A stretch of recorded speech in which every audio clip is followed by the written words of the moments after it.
Fortes rumores e fontes alegando que o Banco do Japão deve voltar a subir juros até o final dessa semana, o que é visto como um grande alarme nos mercados, porque isso pode movimentar completamente os mercados, principalmente nos Estados Unidos, etc., criando quedas ou derrubando o Bitcoin, enfim, todo um pânico generalizado, e é isso que eu quero falar no capítulo de hoje. Então, essa notícia aqui do BOJ, né? Então nós temos a reunião, como se fosse a reunião do FOMC, mas do Japão, né?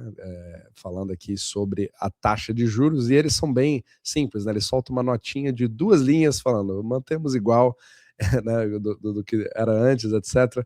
Não tem aquele alarde total, só que o Japão ele está ali na mira dos mercados porque existe o famoso carry trade que eu sempre falo, né? Então é ele que alimenta os mercados dentro dos Estados Unidos com fluxo passivo, e o Japão é o maior detentor de títulos da dívida pública americana, e se você, em princípio, subir juros no Japão, isso é uma má notícia porque atrapalha o carry trade, fica mais caro de pegar dinheiro no Japão e reciclar isso nos Estados Unidos. E, obviamente, cria esse tipo de narrativa. Você vê vários tweets ali falando: olha, a última vez que isso aconteceu, o Bitcoin caiu 20%, 30%, ou você vê literalmente, né, esse tipo de comentário sendo repetido, principalmente por contas ali de Bitcoin, mas isso valeria para toda a bolsa em si, literalmente como uma má notícia. Em todos os lugares, a grande preocupação sobre o Japão, porque agora todo mundo espera que isso aconteça, e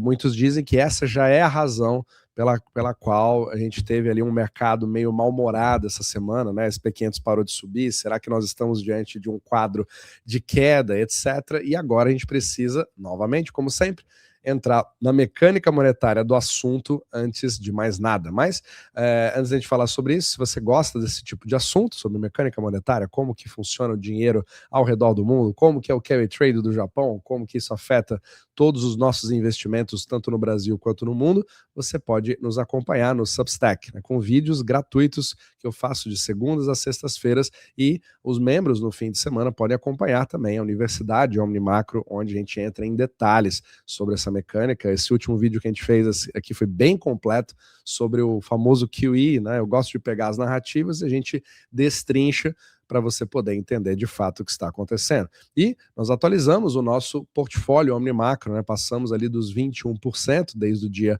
4 de abril, e os membros podem acompanhar também todas as movimentações do portfólio também. Então todos os links estão aqui na descrição abaixo do nosso Substack.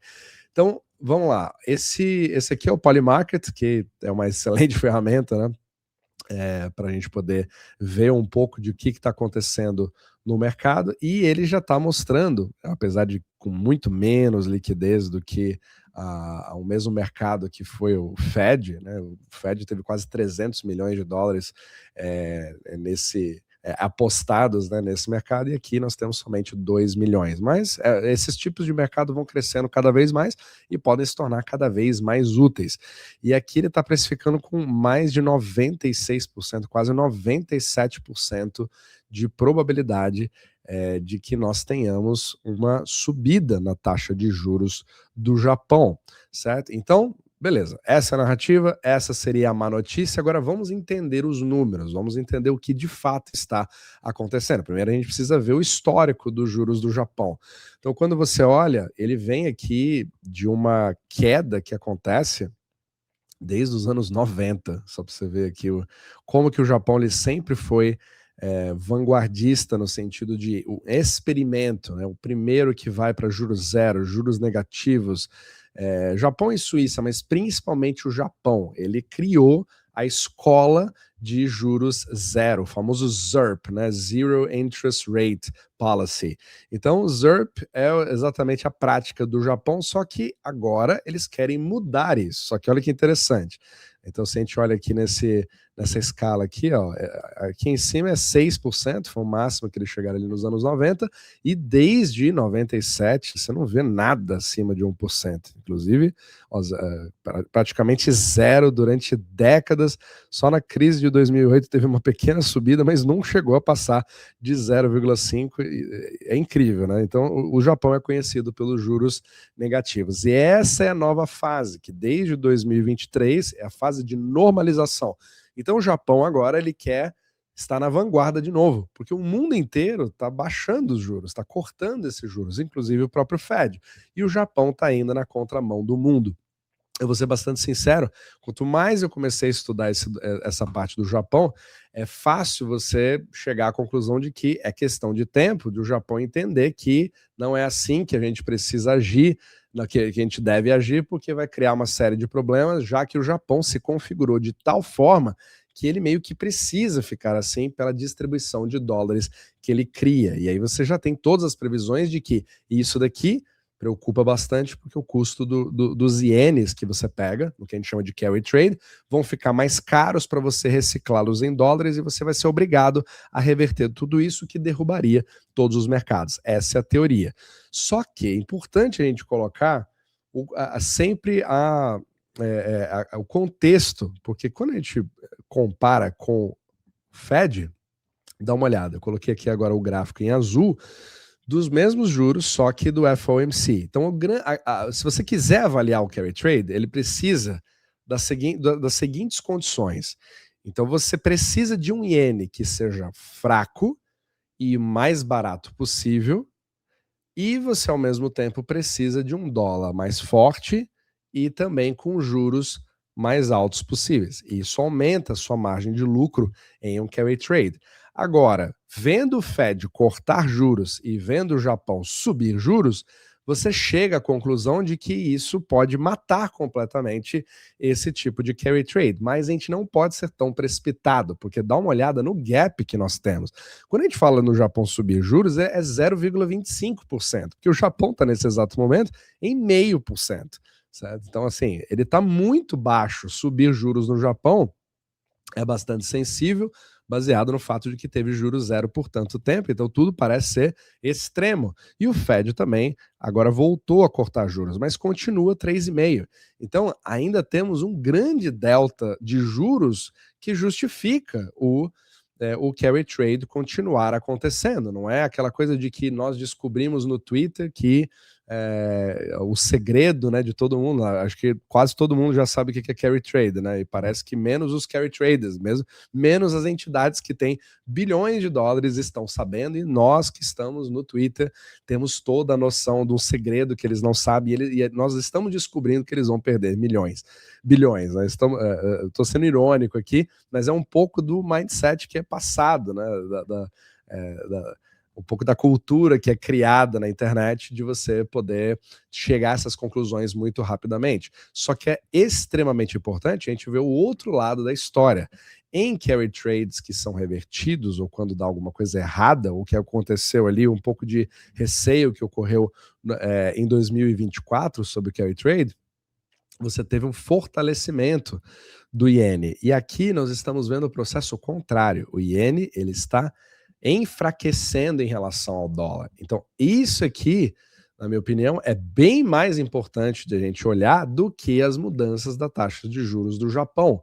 Porque o mais importante para alguém que realiza um carry trade é você ter um iene que seja cada vez mais fraco e cada vez mais previsível de continuar estando fraco. Porque se você pega uma dívida e uma moeda que está se desvalorizando, você reduz o seu custo, compensando mesmo que você tenha uma subida na taxa de juros. Mas lembrando, essa subida tão falada do Japão continua sendo 0,25%. Ok? Então é muito importante a gente colocar o contexto. Então, desde que tenhamos condições para o iene continuar se desvalorizando e desde que continuemos tendo um grande delta que estamos vendo aqui entre os juros dos Estados Unidos e os juros do Japão, ainda tem bastante margem para o carry trade, certo? E não podemos esquecer, são carry trades alavancados. Então, mesmo que você tenha um pequeno percentual, porque não é uma aritmética por si só, porque você precisa fazer hedge, cambial, etc. Isso tem custo. Então, a margem líquida precisa valer a pena, mas você alavanca 5 vezes, 10 vezes em cima disso, para você, como instituição financeira japonesa, para que isso continue fluindo para os Estados Unidos. Então, esse tipo de movimento de carry trade, ele continua beneficiando os Estados Unidos para que se continue comprando nos mercados.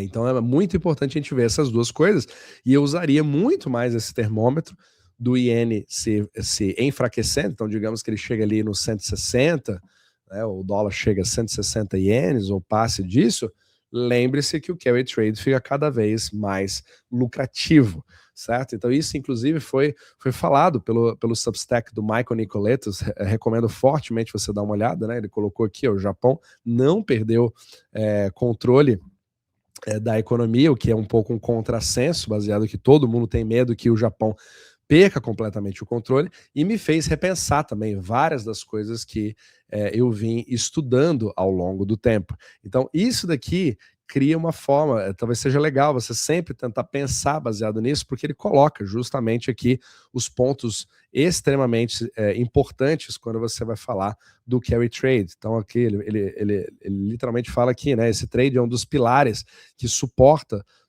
o mercado de ações dos Estados Unidos, onde você faz essa reciclagem. Então, tenta pensar como a perspectiva de um investidor japonês. Então, você tem ali, se é um fund manager em Tóquio, tendo 50 milhões de dólares em ações, você está olhando duas coisas: o que as ações estão fazendo e o que o iene está fazendo.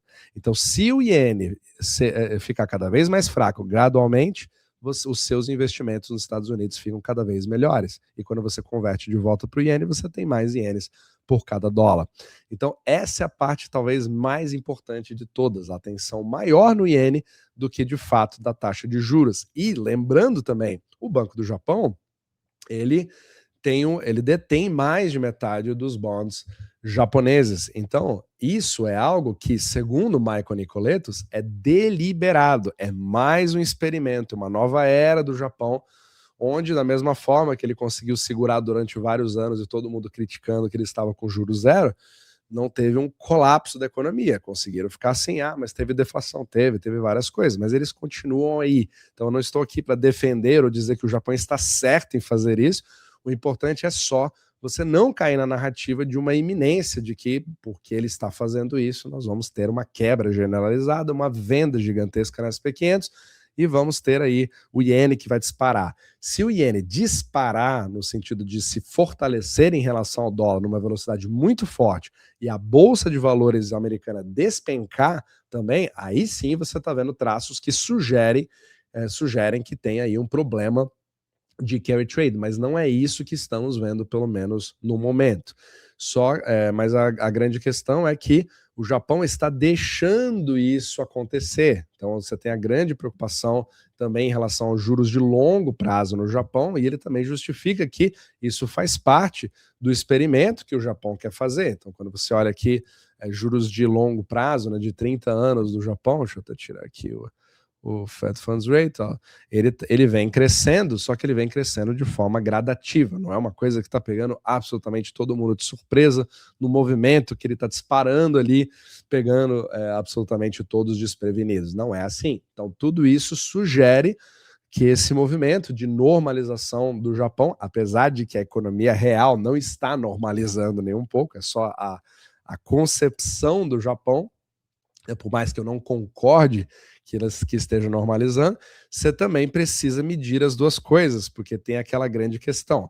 Ou a gente fala que o Japão sempre manipulou a sua própria curva de juros, porque o BOJ detém mais de 50% dos títulos, ou você fala que eles estão perdendo o controle da sua própria curva de juros. Então, ou eles têm o controle e está sendo manipulado, ou eles, na verdade, não têm o controle e estão perdendo ali o controle, né, de todos os juros de longo prazo. Então, assim, você não pode ter os dois ao mesmo tempo. Então, isso sugere que eles estejam, de fato, querendo que isso aconteça para ver para onde leva esse tipo de coisa, deixando os juros subir e, quem sabe, ter mais munição lá na frente para fazer a mesma coisa de novo. Porque, detalhe, bancos centrais, eles sonham em subir juros para ter alguma bala na agulha quando eles precisarem fazer alguma coisa, porque uma vez que você corta, é difícil você subir de novo. Então talvez seja essa a grande deixa do Japão para tentar fazer um movimento inédito e, como sempre, tentando ficar ali